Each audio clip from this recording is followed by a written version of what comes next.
The Tidwell family, Rolf, Kay, their daughters Lena, 20, and Tricia, 16, and grandmother Beth, escapes the hustle of Houston, Texas, each year to retreat to their sanctuary, a wooden cabin nestled in the snowy mountains of Utah near the tiny town of Haley. This isolated chalet, dubbed Tranquility, is their haven, where the songs of birds and the murmur of a river replace the clamor of city life.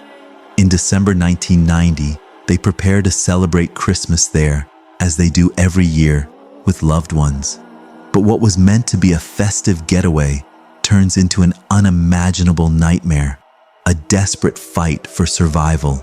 Here's their story, a gripping and tragic saga, told as if you were there, to immerse you in the intensity of this ordeal. On December 20th, 1990, the Tidwells hit the road from Houston. The journey is long, 2,400 kilometers, but the excitement of the holidays makes it joyful. Rolf, 51, a successful salesman, drives their old family station wagon, loaded with supplies, gifts, and their snowmobile.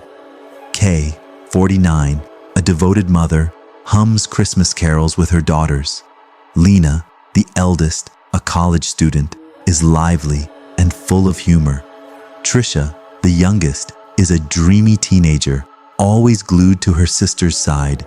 Beth, Kay's mother, 72, joins them despite her limited mobility from a 1983 car accident.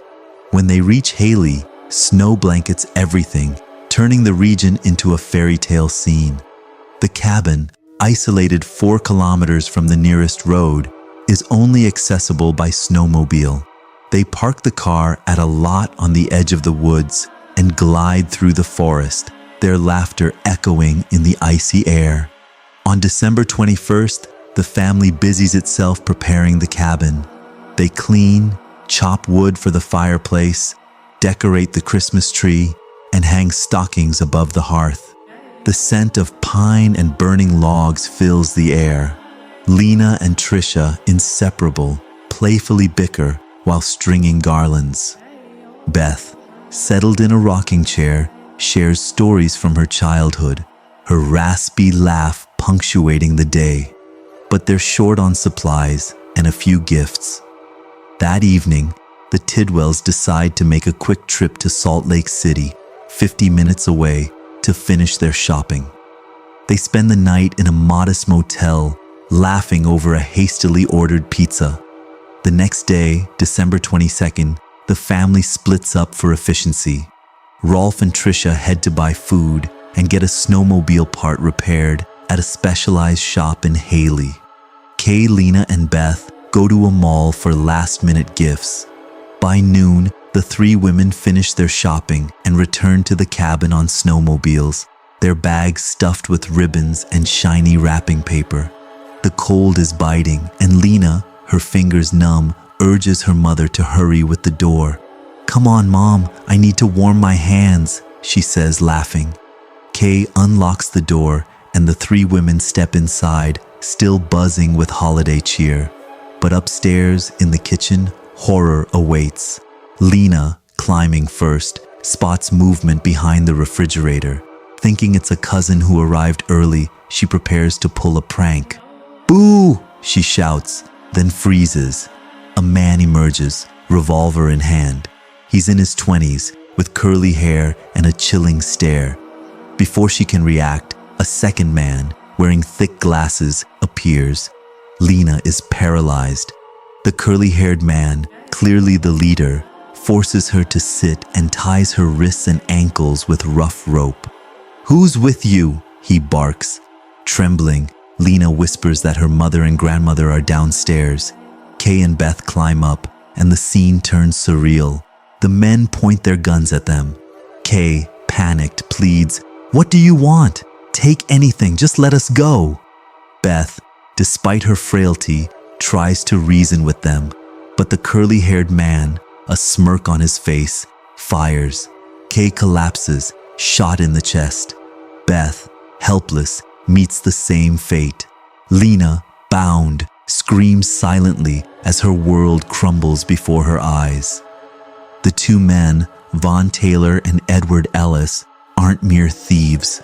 Lena notices the Christmas gifts torn open, food half-eaten on the counter. They've been here for hours, maybe since the previous night, and haven't taken anything. Their presence feels calculated, premeditated.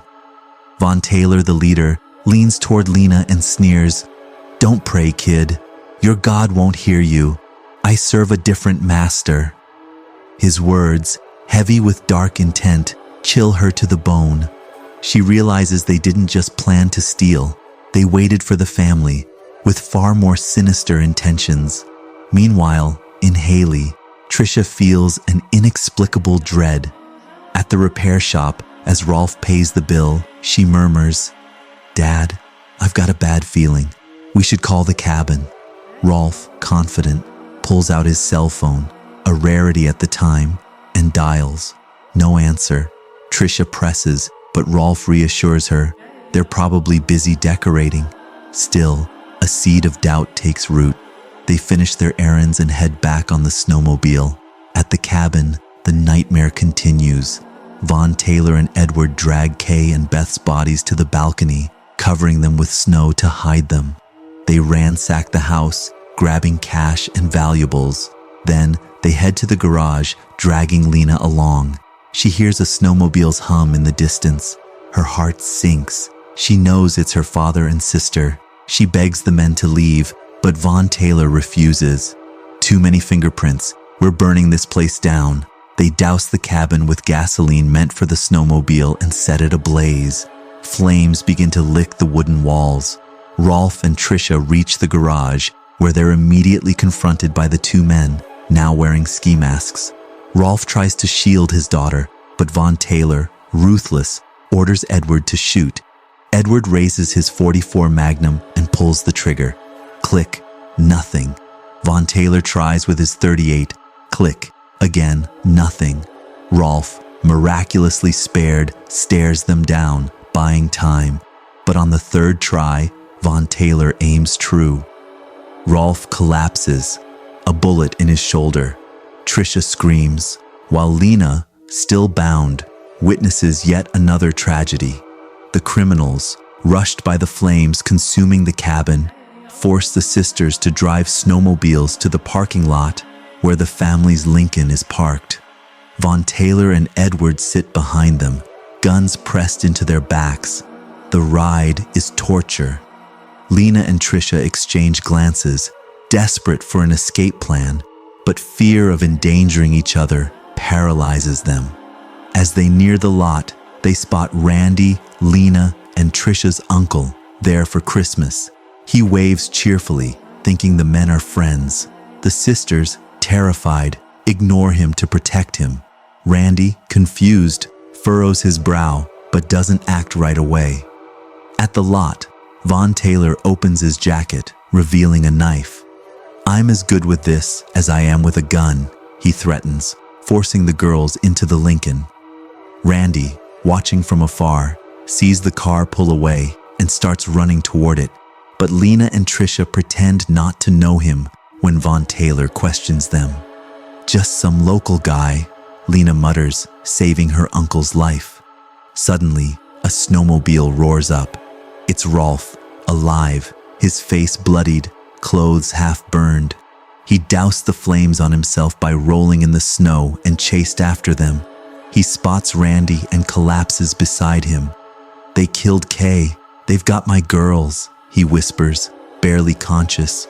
Randy, horrified, helps his brother into his car and speeds off, tailing the Lincoln. He calls 911, describing the situation. A high-speed chase begins. Von Taylor, driving, pushes the Lincoln over 100 mph on the snowy roads. Sirens wail behind them. In a sharp curve, he loses control. The car rolls, crashing into a ditch. Miraculously, everyone survives. The criminals, dazed, consider killing the girls, but the sirens close in. Edward steps out and fires at the police, who return fire. A shootout erupts. Lena and Trisha, huddled inside, hold hands, ready to die together. But the gunfire stops. Out of ammo, Von Taylor and Edward surrender. The sisters are freed, in shock but alive. At the hospital, they learn their father survived. Rolf, critically injured, is airlifted to safety. His tenacity, chasing the kidnappers despite a bullet and burns, makes him a hero in his daughter's eyes. Police find Kay and Beth's bodies at the partially burned cabin. A video cassette in the family's camcorder shows Von Taylor unwrapping Christmas gifts, a smug grin on his face. This damning evidence seals their fate. Von Taylor, 25, and Edward Ellis, 21, are repeat offenders, recently released on parole. Their attack was premeditated. They had stalked the family, waiting for their return to spring their trap. In 1991, the trial begins. Von Taylor pleads guilty to 2 counts of first-degree murder and receives the death penalty. Edward, convicted of second-degree murder due to a holdout juror, gets life in prison. Lena and Tricia testify, reliving their nightmare. Handling the murder weapons is agonizing, but they persevere. Rolf, a survivor, faces Von Taylor in court, who blanches at seeing him alive. Years pass. Lena, after a divorce, marries Nathan, a childhood sweetheart, and raises 9 children in a blended family. Tricia, mother to 2 daughters, carries guilt over a petty argument with her mother the morning of the tragedy, but finds peace. Rolf, despite losing Kay and Beth, lives surrounded by grandchildren until his death in 2008 from cancer. He rebuilt the cabin, even more beautiful, where Lena and Tricia return yearly, turning a place of horror into a symbol of resilience. In 2001, Von Taylor writes to Lena from death row, claiming he's changed. After 9 years, she forgives him, not for him, but to free herself. Forgiving isn't forgetting, she says. In 2011, Claudia, Kay's sister, publishes a book about the tragedy, and Lena and Tricia give their first in-depth interview, sharing their strength. A 2019 film, The Utah Cabin Murders, draws from their story, though poorly received. Their courage in the face of the unthinkable remains a powerful lesson in resilience.